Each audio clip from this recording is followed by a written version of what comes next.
2 dias se passaram, durante os quais os aprendizes meditaram sobre tudo o que viram e aprenderam. Compreendemos as lições. Nenhuma ilusão seria mais possível guardar depois de concluídos os estudos. Estávamos angustiados, Ivone. As lágrimas percorriam as faces de Camilo e seus companheiros, rodeados de nostalgia e solidão, no acinzentado pavilhão indiano. Logo pela manhã do 3º dia, encontraram-se com os doutores Carlos e Roberto de Canalejas. Vamos, meus amigos. Um passeio pelo parque será reconfortante para todos. Tem razão, meu jovem doutor Roberto. Esse estado depressivo está nos torturando. O desânimo é sempre mau conselheiro, cujas sugestões devemos rejeitar com todas as nossas forças. Reajam, meus caros. Concentrem suas vontades na força suprema, de onde emanam as energias que alimentam o universo. E logo reerguerão suas capacidades para prosseguir a jornada. Quando se sentirem desanimados diante do inevitável, trabalhem. Procurem na oportunidade, na ação honesta, o restaurador para a crise. Nunca seremos tão insignificantes, seja na terra ou no invisível, que não possamos servir ao próximo, cooperando para o seu alívio e bem-estar. Mas o que cabe a nós fazer neste momento, doutores? De que maneira poderemos nos comprometer com os mais necessitados?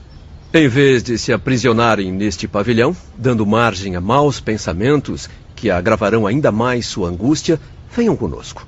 Vamos visitar os irmãos hospitalizados que sofrem mais do que vocês, presos ao drama que também já viveram. Bom, voltemos ao hospital, para rever os amigos, os colegas, os enfermeiros que bondosamente confortaram seus corações abatidos. Os médicos que auxiliaram vocês a expulsar da mente as impressões desanimadoras. Concordaram. O dia todo, acompanhados pelos doutores de Canalejas, visitaram novos enfermos, ofereceram palavras solidárias aos recém-chegados do Vale Sinistro. Sim, Ivone. Abraçamos Joel e os demais amigos que velaram por nós durante dias e noites. E apresentamos homenagens aos nobres psiquistas que tantas vezes restauraram nossas energias. Um suave alívio, então, reconfortou suas apreensões, ensinando-os a buscar tréguas para as próprias dores, aliviando as dores alheias. À tarde, já de volta ao albergue, um mensageiro comunicava aos aprendizes.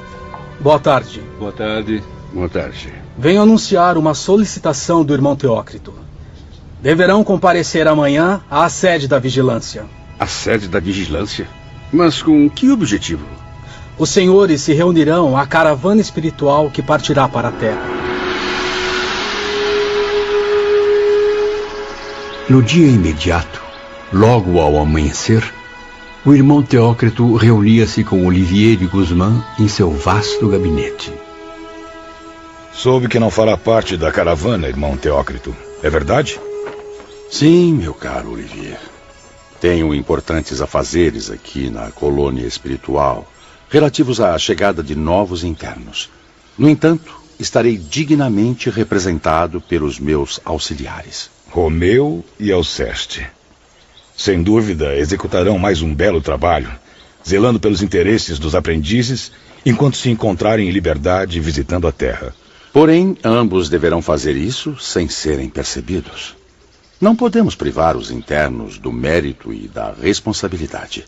Certamente. E quem os acompanhará pessoalmente na comitiva? Carlos e Roberto de Canalejas, Ramiro de Guzmán, Padre Anselmo e outros nobres instrutores que já conhecem. Também farei parte do comboio com muita honra, irmão Teócrito. Mas é claro, Olivier.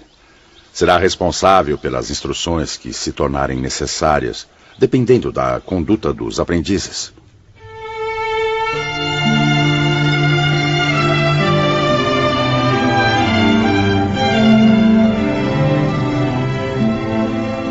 Quando as primeiras paisagens da terra natal se desenharam, entre as emanações pesadas da atmosfera, o pranto inundou o coração de Camilo, repleto de saudade, respeito e alegria. 16 anos se passaram após o meu suicídio. 16 anos de prisão, de lágrimas, de dores inenarráveis.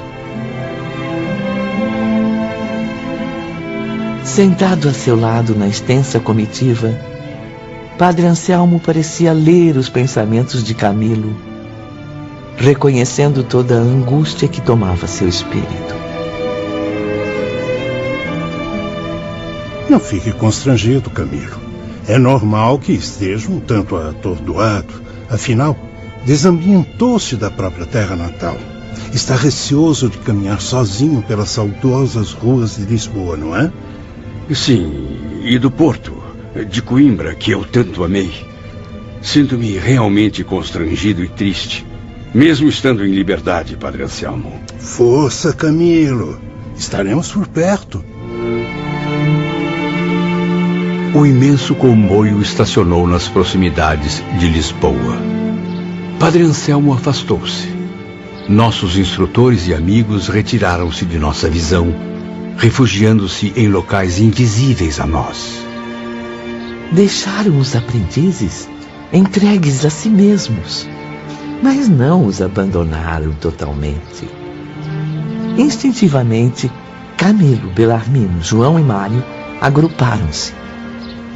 Meus amigos, profundas modificações certamente ocorreram no meu ser após o longo estágio de sofrimento no invisível.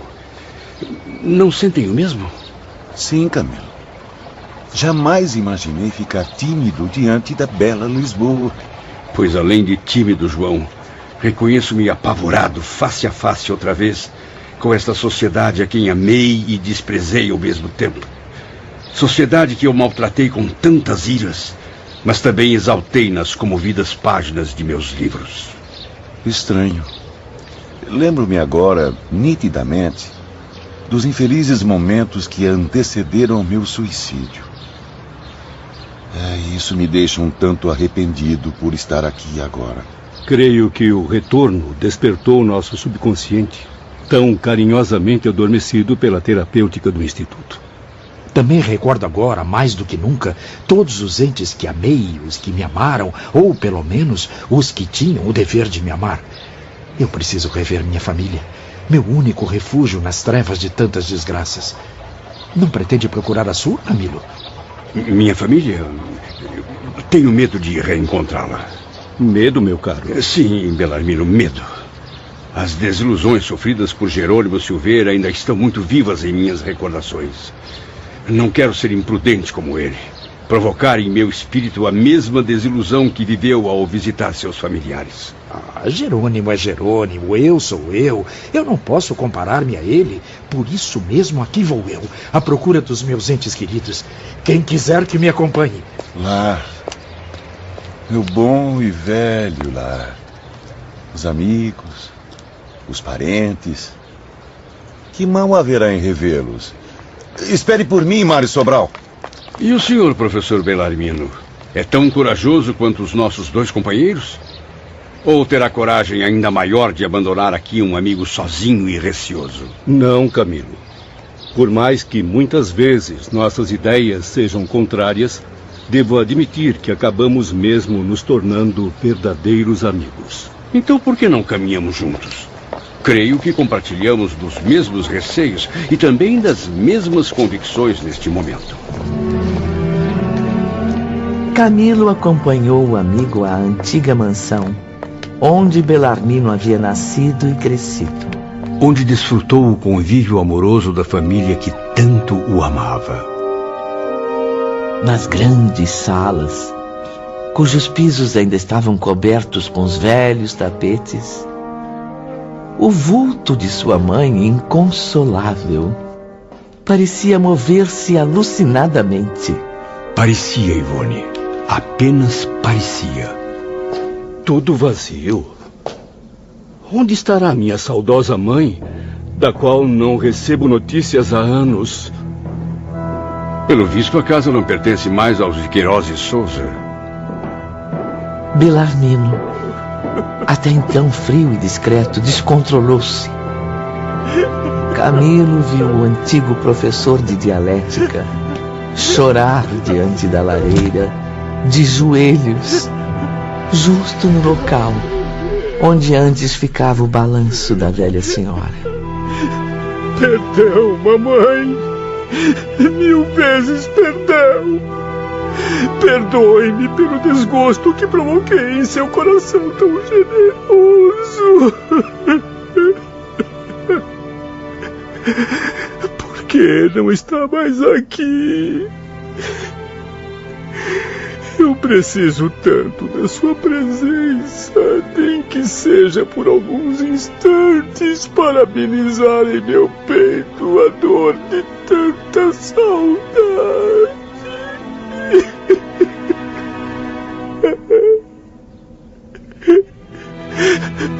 Camilo, pelo amor de Deus, ajude-me a procurá-la. Ela deve estar aqui em algum lugar. Acalme-se, professor, acalme-se. A casa deve estar vazia há muito tempo. Olhe bem, não há nenhum espírito encarnado por aqui. Não. Não pode ser. Será que... Belarmino, para onde está indo? Espere por mim. O experiente professor, agora mero aprendiz, dirigiu-se aos fundos da gigantesca mansão, ao jazigo da família, onde repousavam as cinzas dos seus antepassados. Aqui. Ela só pode estar aqui. E realmente, Ivone, o nome da mãe de Belarmino lá se encontrava, gravado no túmulo, ao lado do dele.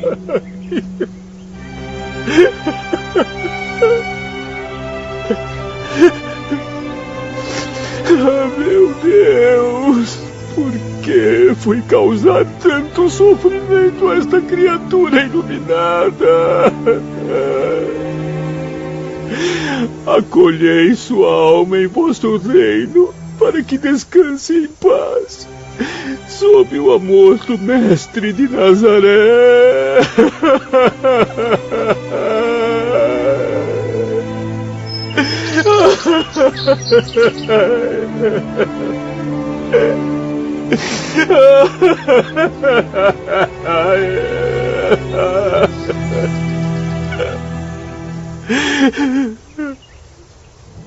E se algum dia eu vier a ser merecedor da verdadeira felicidade, que seja de reencontrar minha mãezinha.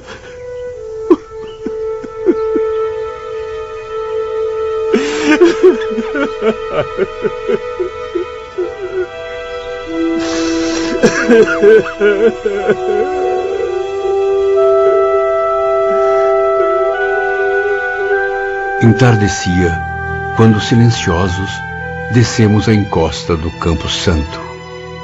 Procurei, na medida das minhas possibilidades, levantar o ânimo do amigo querido, enquanto vagávamos pelas ruas. Será fácil deduzir quanto ao destino de sua venerável mãe, meu caro Belarmino. Ela não estará com certeza enclausurada naquele cárcere de mármore e podridão, destruindo-se com os últimos elementos materiais que ali se escondem, uma vez que nem você lá se encontra. É verdade, Camilo.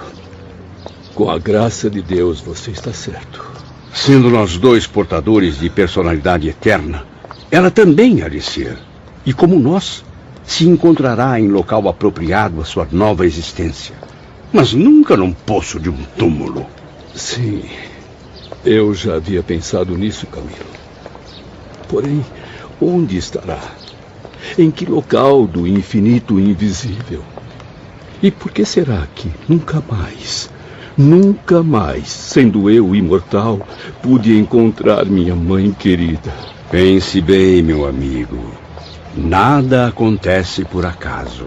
Por quê?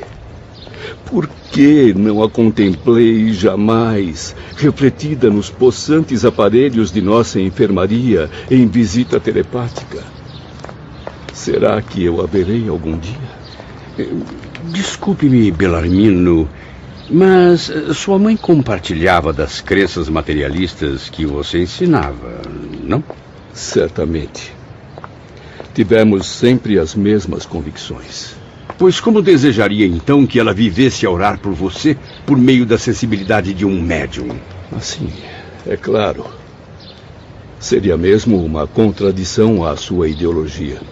Mas o que posso fazer agora? Será que também sofrerei o castigo de jamais rever minha mãe? Vamos perguntar aos doutores de Canaleiras. Não tenho dúvidas sobre a possibilidade de revê-la.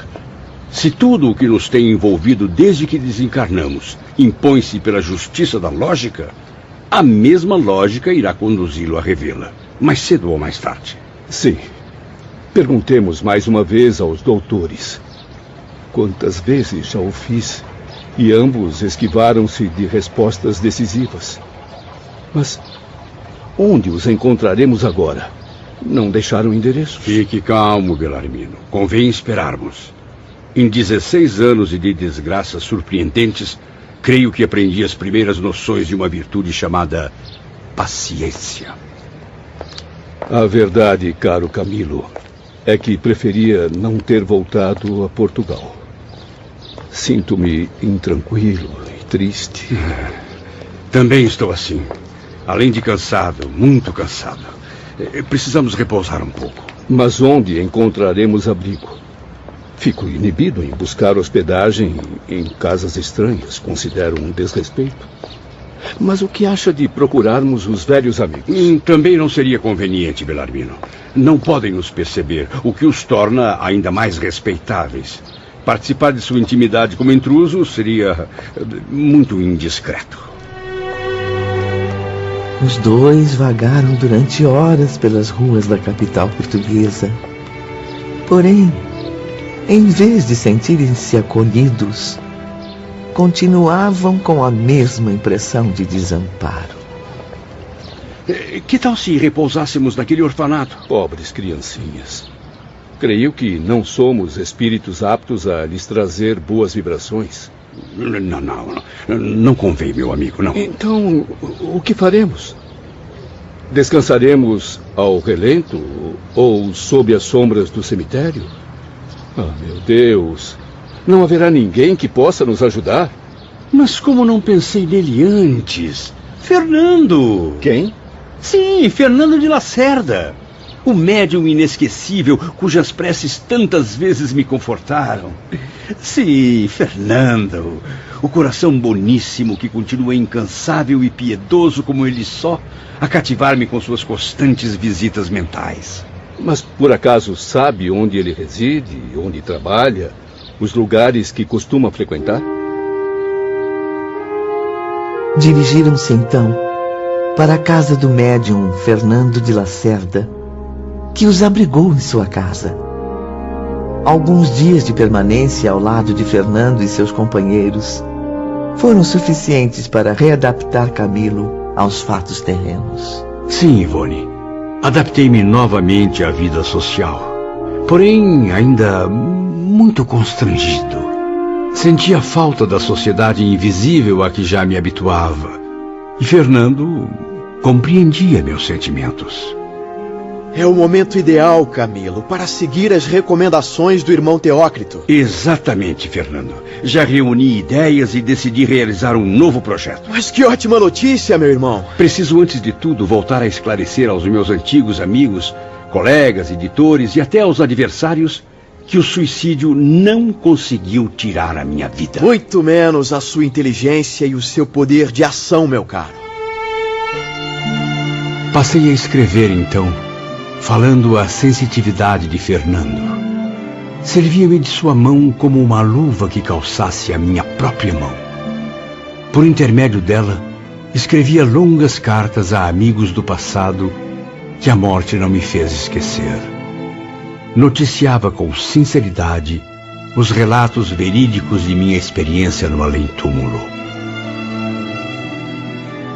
Camilo procurou identificar-se pelo estilo literário com que o conheciam na terra. Porém, o seu gesto não lhe permitia mais vaidades. Pretendia utilizar meu talento para reportar tudo o que havia passado no mundo espiritual. No entanto, Ivone, precisava preparar o ambiente. Meu objetivo era avisar a todos, antes de mais nada, que eu continuava vivo, bem vivo e pensante, mesmo após a tragédia. Meu desejo era revelar-me àquela mesma sociedade que me conheceu, congratulá-la com as boas novas de que, assim como eu, ela também era imortal. Preveni-la, enfim, cuidadosamente dos perigos existentes atrás das armadilhas forjadas pelo suicídio. Mas, apesar de sua boa vontade e da dedicação do generoso Fernando, Camilo não obteve êxito. Vamos testemunhar agora um dos encontros que teve com o amigo médium durante sua permanência terrestre. Que decepção! Quanta vergonha, Fernando! Fui rejeitado pela maioria. Nem se deram ao trabalho de refletir, de perceber que desejo apenas servi-los, revelando-me ainda um ser pensante, inteligência viva, normal, independente do estado invisível. Infelizmente, Camilo, muitos ainda não estão preparados para acreditar nas realidades do além-túmulo. Desculpe-me, Fernando. Sem querer, acabei causando grandes desgostos a você. Logo a você, meu amigo, a quem sempre quis que respeitassem e honrassem pelo dom magnífico que possui, o de transmitir facilmente o pensamento dos espíritos. Você não tem culpa nenhuma. Lembre-se de que também publiquei livros espirituais. Há muito tempo também sou alvo de críticas ardentes, injustas, insultos ingratos, censuras abusivas, mas nem por isso desanimo. Continuo a exercer minha missão na Terra com louvor e dedicação. Ah, como estou desapontado. Nem posso defender um amigo, pois além de não me verem, também não desejam me ouvir. Não se preocupe com os que me atacam, Camilo. Procure defender seus ideais, sua missão de trazer a este planeta conhecimentos tão esclarecedores. É difícil, muito difícil. De nada valem as narrativas interessantes que trago do além. Como poderei surpreender meus antigos adversários na literatura? Ah, céus! Dramas tão impressionantes que encheriam os bolsos dos editores, pois certamente reconheceriam meu estilo inconfundível. Não há solução, Fernando. Sou forçado a calar-me, porque são bem poucos os que aceitam a minha volta.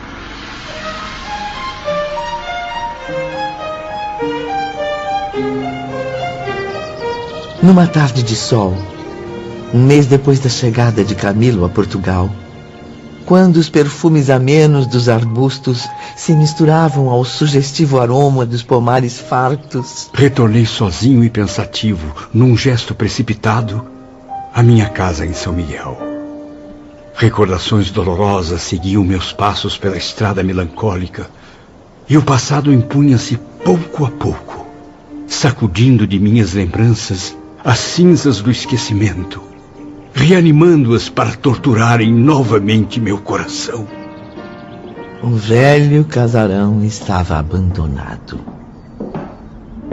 Camilo visitou ansioso um por um os solitários compartimentos de sua casa na terra.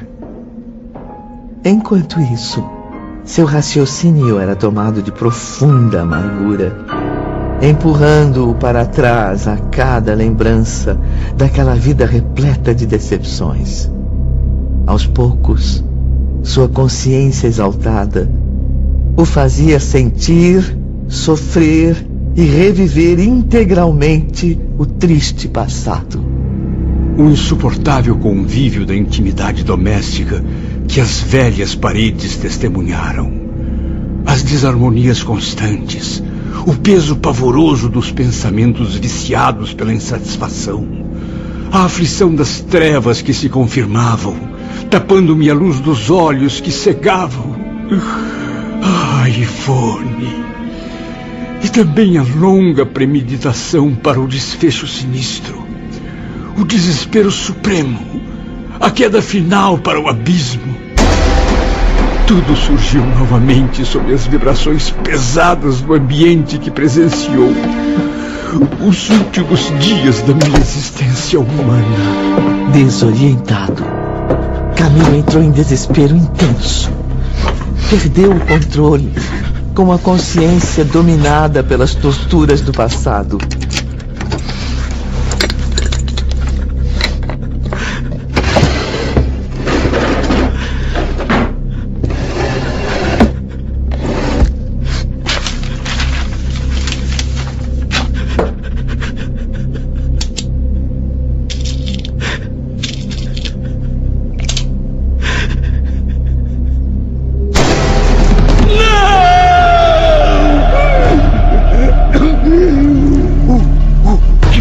Meu Deus! Quanto sangue!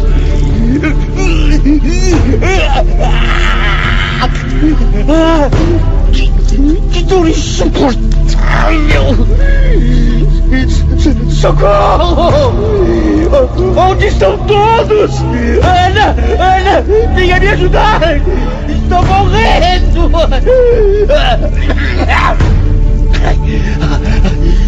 Malditos olhos que não veem!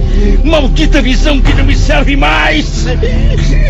Para que viver assim?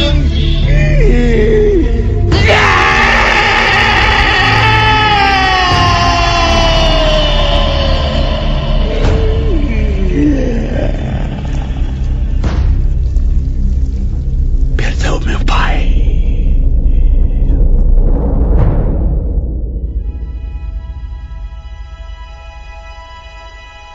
Quando Camilo voltou a si, refeito do colapso fulminante, Romeu e Alceste tonificavam sua alma. Aplicavam sobre a sua testa fluidos regeneradores, provindos de suas raras potências magnéticas. Ele está recuperando a consciência, Alceste. Pobre alma. Já é noite. Passou muitas horas sob alucinações intensas. Já é noite? Onde estão meus amigos? Não reconhece o perfume das árvores? E as belas ramagens dos vinhedos? Que pena. Pensei que estivesse sonhando. Mas percebo que ainda continuo em minha antiga casa. Procure repousar, meu irmão. Precisa recuperar as energias, pois ainda há muito o que fazer na Terra. Não. Pela misericórdia divina. Quero retornar ao Instituto Maria de Nazaré, ao pavilhão indiano. Só ali estarei seguro, longe das trevas do passado. Permanecendo aqui, não conseguirei esquecer meus sofrimentos. Isso não será possível, Sr. Camilo. Em benefício de sua própria reabilitação moral. Ainda deve realizar algo por aqui, como testemunho das suas capacidades de renúncia. Só assim poderá galgar novas etapas nos planos espirituais. Nobres e queridos mentores, indique-me então o que devo tentar para diminuir tantas torturas morais. As lembranças revividas, o ambiente, as desilusões, são desgostos que torturam meu coração. Que eu saiba agir com acerto, praticar algo digno de louvor, bastante honroso para me trazer alívio e conforto. Aconselhe-me, pelo amor de Jesus Cristo.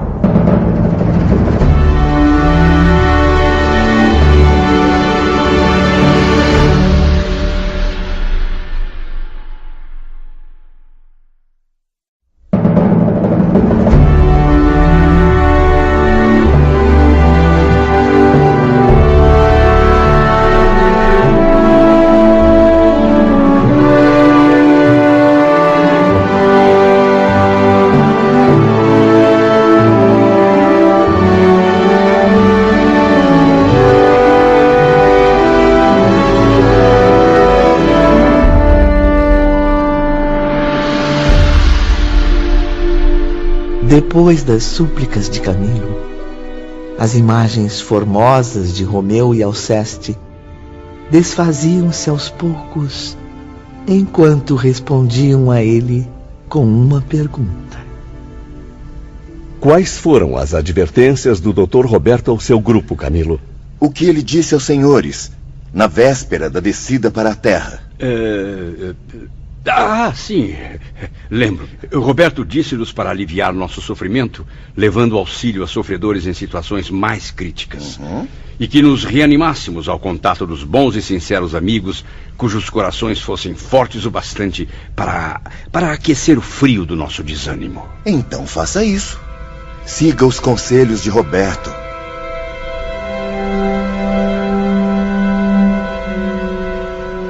Reuni então todas as forças de que era capaz. Impus serenidade aos sentidos e orei também, pedindo socorro e proteção a Deus.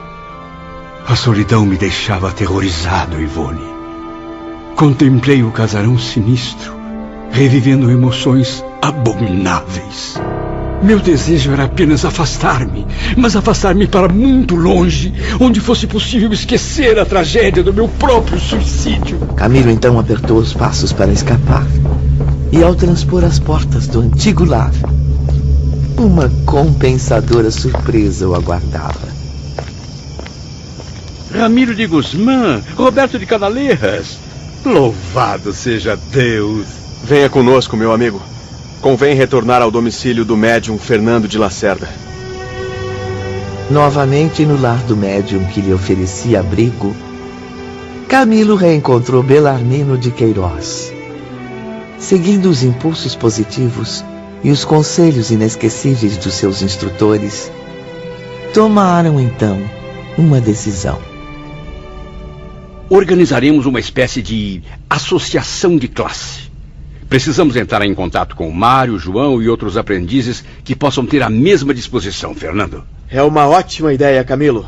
Estudar e realizar ações que combatam as ideias de suicídio. Não apenas combater as ideias, mas também a predisposição que contamina diferentes classes sociais. Tem razão, Belarmino. Através dos nossos testemunhos francos e minuciosos sobre a realidade do mundo em que vivemos, seremos capazes de alterar muitos destinos para melhor.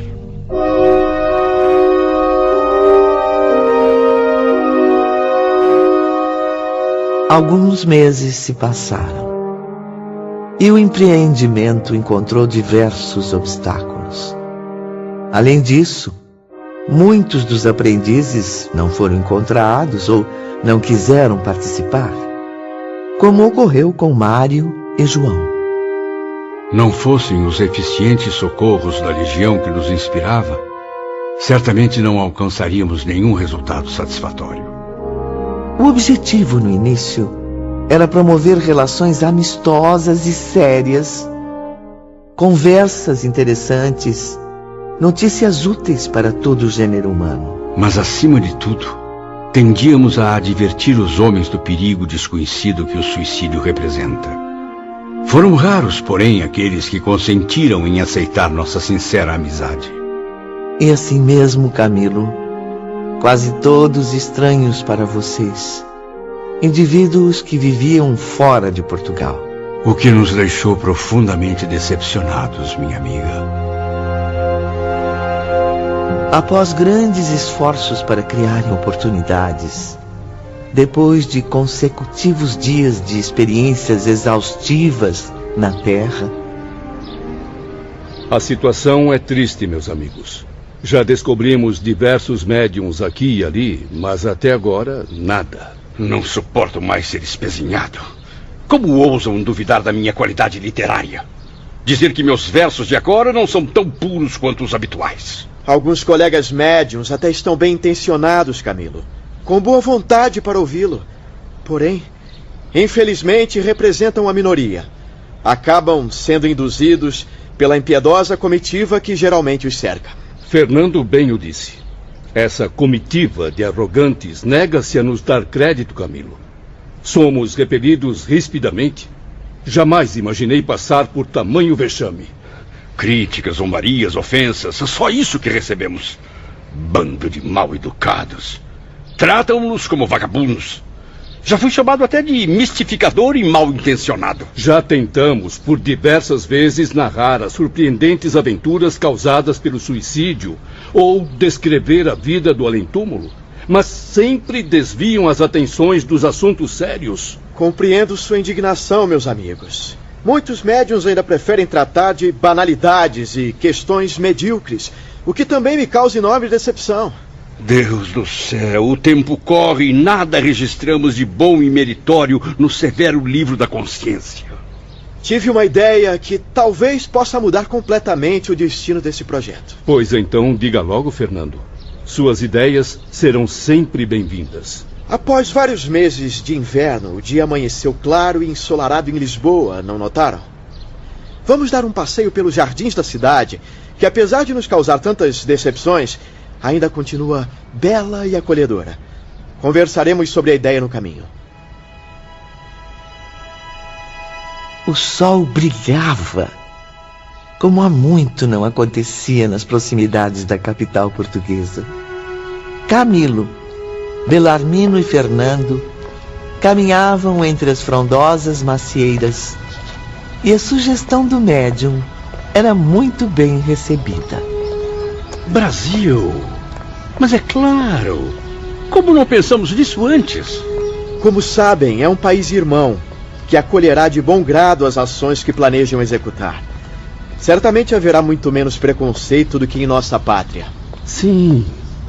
Ainda me lembro da formosa reunião a que assistimos certa noite no interior de Minas Gerais, onde fomos levados por nossos educadores do Instituto Maria de Nazaré. Está decidido. Vamos tentar falar com os brasileiros e ver se alcançamos algo positivo. Compreendo o seu entusiasmo, Camilo. Porém, como faremos para chegar até lá? Orem, meus amigos. A oração simples, verdadeira, é a melhor forma de alcançarem este objetivo. Mais uma vez, Fernando estava certo. Os incansáveis legionários atenderam às preces dirigidas pelas mentes ansiosas de Camilo e Belarmino e encaminharam os aprendizes, então, ao Brasil, transportando-os facilmente sob sua proteção. Foi uma verdadeira bênção de Maria de Nazaré. Ofereceram-nos novas instruções num abrigo espiritual seguro, sob a proteção do qual estaríamos livres de surpresas desagradáveis.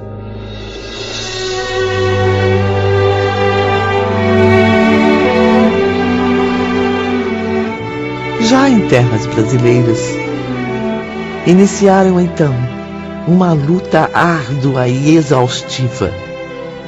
Tentaram todos os recursos de que podiam dispor, a fim de reunirem médiuns brasileiros para o projeto. Humildes, dóceis, amorosos, sinceros no desejo de servir. Encontramos vários deles que poderiam aliviar nossas aflições, suavizando nosso calvário de reparações e experiências. Sob o luar envolvente do Planalto Central, Camilo e Belarmino reuniam-se com Mário e João, que foram convencidos a participar do projeto.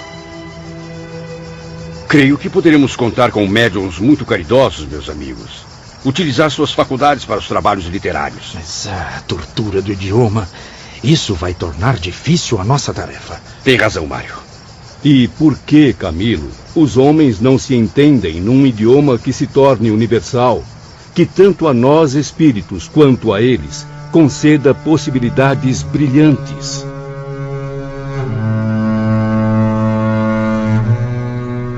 Numa noite em que se achavam tristes e desanimados, sob o abrigo da instituição brasileira, os aprendizes foram surpreendidos por uma visita iluminada, a do espírito de Fernando, cujo corpo carnal adormecia profundamente em Portugal.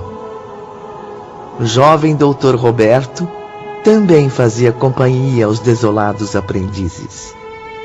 Fernando, nobre amigo, como sua presença nos conforta sempre. Orei em seu benefício ao me recolher, meus irmãos. Estava impressionado com suas frequentes aparições em minha mente e não tardei a descobrir onde estavam. Ainda bem que veio. Como já deve saber, passamos por grandes dificuldades também aqui no Brasil.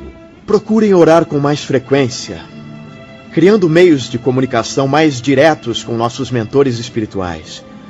E saibam que continuo à disposição para ajudar os amigos no que for preciso. Confesso que estou pensando seriamente em desistir e clamar para que me deixe retornar ao Instituto e antecipar meu pedido de reencarnação. Não, João de Azevedo, não se dê por vencido, pelo amor do Todo-Poderoso. Continuem a se comunicar com o mundo, nem que seja somente por meu intermédio. Mas como, Fernando? Se esse mundo não quer escutar os espíritos, quer apenas que ouçamos suas críticas humilhantes. Se em vez do que vem tentando inutilmente procurassem ser agentes da legítima caridade, já seriam vitoriosos. Sim, a caridade, meus amigos, permita-me recordar, é a generosa redentora daqueles que se desviaram da rota divina. É o caminho mais rápido para a regeneração.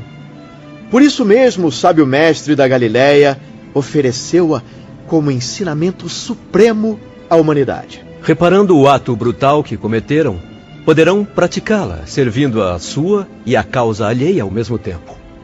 Não percebe, Dr. Roberto, que estamos dispostos a transmitir mensagens positivas ao homem, mas é o próprio ser humano que as repele? Há outras maneiras de praticar o bem, meus irmãos. Crescem nas camadas sociais terrenas, assim como nas invisíveis, problemas dolorosos a serem solucionados, infinitas modalidades de desgraças, desventuras amargas a afligirem o planeta, requisitando o auxílio fraterno de cada coração generoso. Nos hospitais, nas prisões, nas residências humildes, como na opulência dos palácios, por toda parte encontram-se mentes incompreendidas e desesperadas, corações angustiados por problemas insolúveis neste século. Mas não vê que estamos tentando, de certa forma, ajudar a humanidade por meio dos contatos mediúnicos? Em qualquer lugar onde haja descrença, onde a infelicidade se misture à revolta e onde, enfim, a vida se converteu em fonte de egoísmo, haverá a possibilidade de uma queda nos abismos do suicídio. Infelizmente. Esforcem-se por encontrar tais recantos. Estão por aí, a cada passo. Em nome da sua experiência, aconselhem o pecador a deter-se. E indiquem a ele a única força capaz de erguê-lo da desgraça para conduzi-lo à verdadeira vitória: o amor de Deus. Confortem a mente dos infelizes, exercitando o bem, segredando sugestões animadoras ao coração das mães aflitas, dos jovens desesperados pelas desilusões prematuras. E das pobres mulheres atiradas ao lodo, cujas desgraças raramente encontram uma compaixão alheia. E são várias essas mulheres, insultadas pela sociedade, desencorajadas de reclamarem para si também a ternura paternal de Deus. Muitos seres necessitam da proteção dos corações de boa vontade, dispostos a oferecer a luz da prece. Pois então a ofereçam, meus amigos, uma vez que também a receberam de almas generosas e ternas quando sofriam nas trevas. Narrem a eles o que testemunharam e convença-os a encarar todas as situações que os deprimem. Sim, com aquela paciência e aquele valor que faltaram a vocês, a fim de que não venham a passar pelos mesmos dramas. Então devemos abdicar agora do contato com os médiuns? Esquecer o projeto de levar ao mundo nossas mensagens esclarecedoras? Esquecer não, mas prorrogá-lo por algum tempo, Camilo. Mas até quando esperar, Fernando? Até quando encontrarem médiuns cujas vibrações se adaptem às suas. Não se preocupe com as glórias vividas, meu amigo. Elas despencaram com você nos abismos do passado que não soube honrar. Evite a vaidade de se identificar nos discursos ou mensagens psicografadas através dos médiuns. Ainda que afirme grandes verdades, não será como antes. Seu nome glorificou-se de enorme popularidade sobre a Terra, e a Terra não se conformará em vê-lo retornar filtrado pela mente humilde de médiuns desconhecidos. Prefiram, portanto, as ações da caridade prudente e secreta, e bem cedo reconhecerão a luz de muitas alegrias.